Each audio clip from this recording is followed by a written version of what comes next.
A'udzubillahi minasyaitonirrajim. Bismillahirrahmanirrahim. Assalamualaikum warahmatullahi wabarakatuh. Kembali dalam Fikrah. Adakah mencari yang dicari?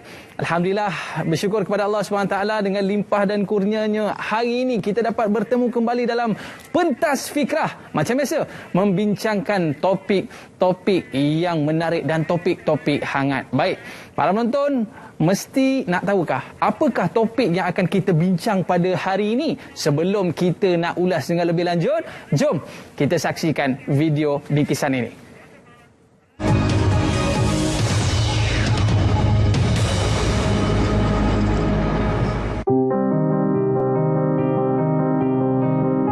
Gejala susulan selepas seseorang individu sembuh daripada penyakit COVID-19 turut perlu diberi perhatian kerana ia boleh memberi kesan terhadap kesihatan emosi, fizikal dan mental bekas pesakit.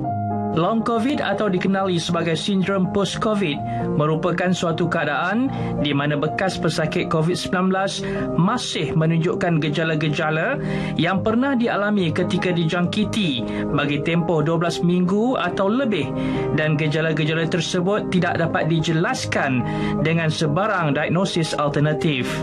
Data kajian klinikal KKM yang direkod melibatkan 1,004 pesakit daripada kategori 4 dan 5 mendapati 66% daripada pesakit ini mengalami sindrom post-COVID.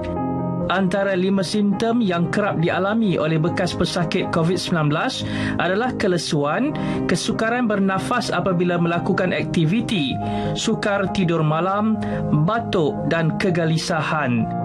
Malah, apa yang lebih merisaukan, ada dalam kalangan bekas pesakit COVID-19 yang mengalami kesan psikologi seperti kemurungan, serangan panik serta post-traumatic stress disorder atau gangguan tekanan selepas trauma. Persoalannya, masihkah ada sinar kesembuhan untuk para penderita sindrom post-COVID ini untuk menjalani kehidupan normal sama seperti sebelum dijangkiti?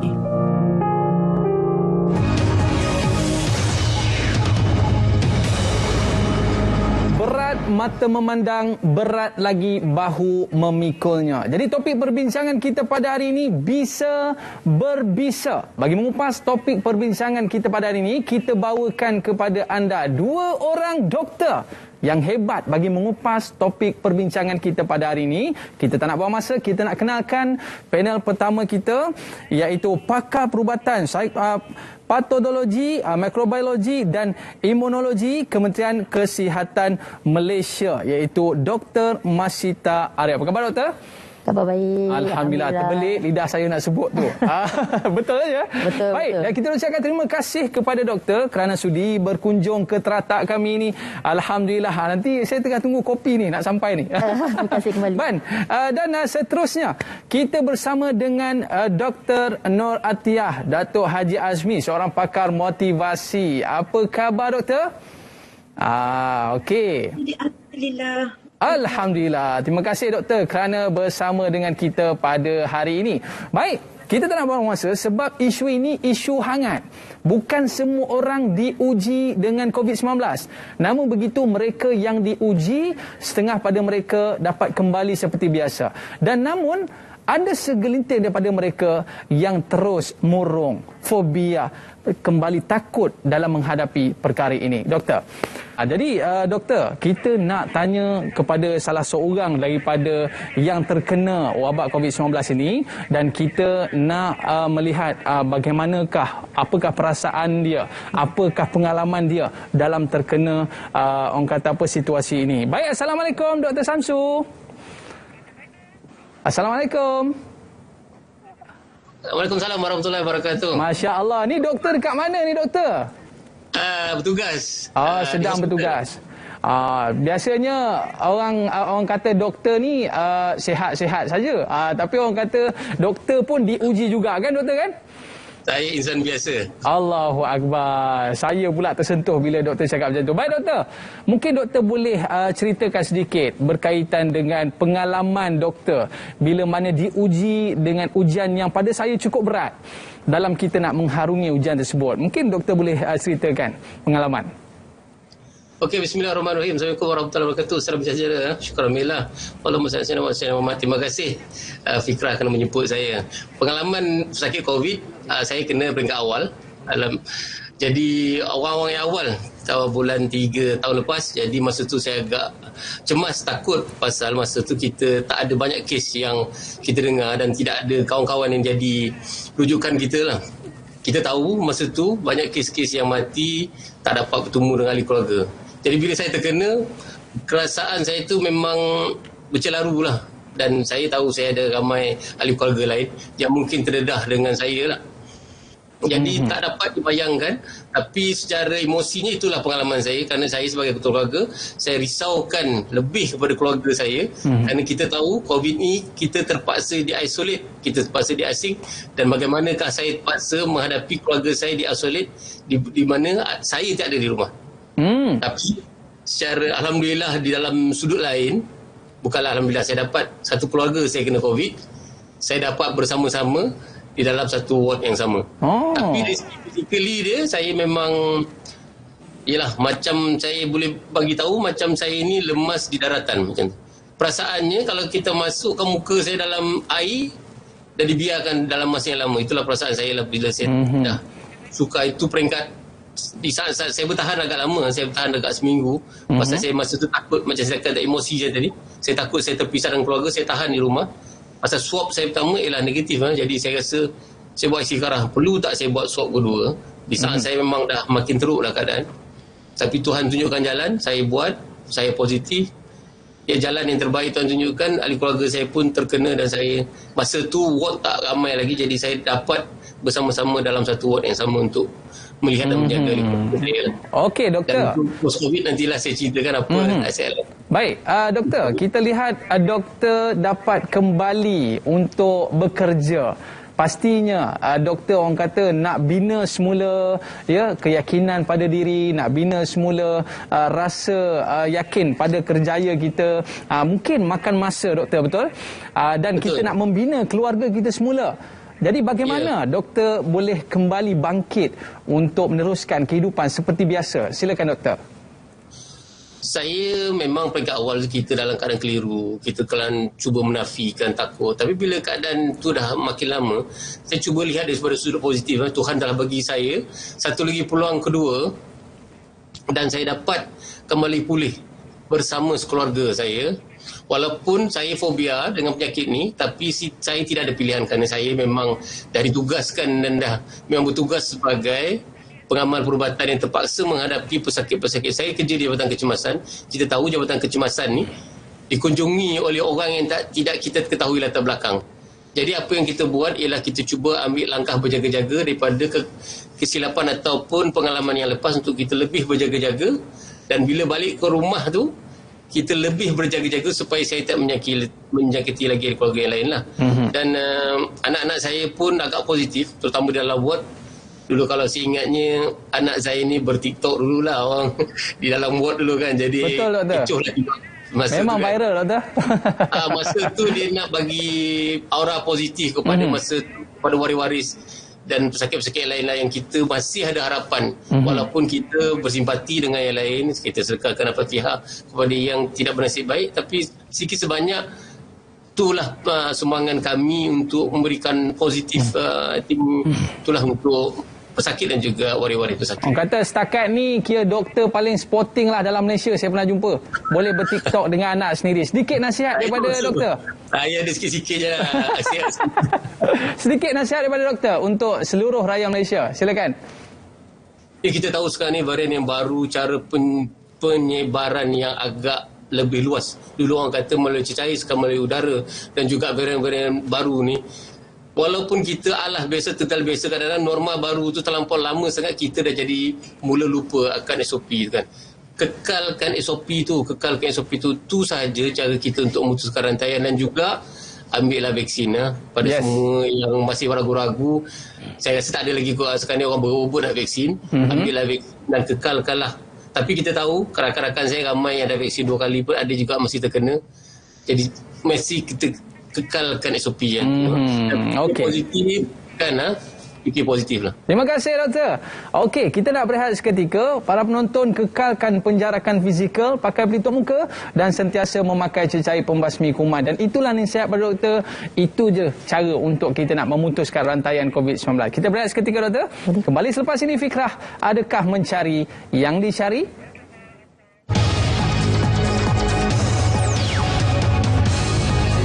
Dengan seorang lagi yang berpengalaman, responden kita, untuk kita nak tanya pengalaman dia. Ya Allah, hebatnya pengalaman dia. Hai, kita nak jemput bersama dengan kita pada hari ini Encik Asrul Ambia Ahmad. Apa khabar bang? Alhamdulillah baik. Alhamdulillah.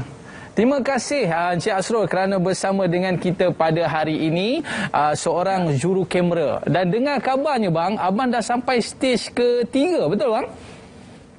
Stage 4? Stage 5? Allahu Akbar. Saya di ICU 19 hari. Berapa hari pakai bantuan pernafasan tu bang? Saya rasa dalam 16 hari saya ditidurkan. Allahu Akbar. Ditidurkan. Kita nak dengar stage yang ke-5, apa pengalaman yang abang boleh kongsikan kepada kita semua. Silakan bang. Baik, saya punya pengalaman, saya tak kena di Malaysia sebab saya balik daripada overseas. Jadi bila saya balik daripada kat overseas tu dah demam, dah mula. Tapi masa tu baru-baru, jadi kita tak tahu COVID ni macam mana kan. Jadi kita ingat demam biasa je. Tapi kita balik daripada Scotland, London lah yang betulnya, balik dari London. Sampai di KLIA, saya terus lemah. Lemah, tak boleh buat apa. Dan perjalanan saya daripada London ke KLIA tu, memori saya hilang. Sampai sekarang saya tak ingat apa saya buat sepanjang perjalanan tu.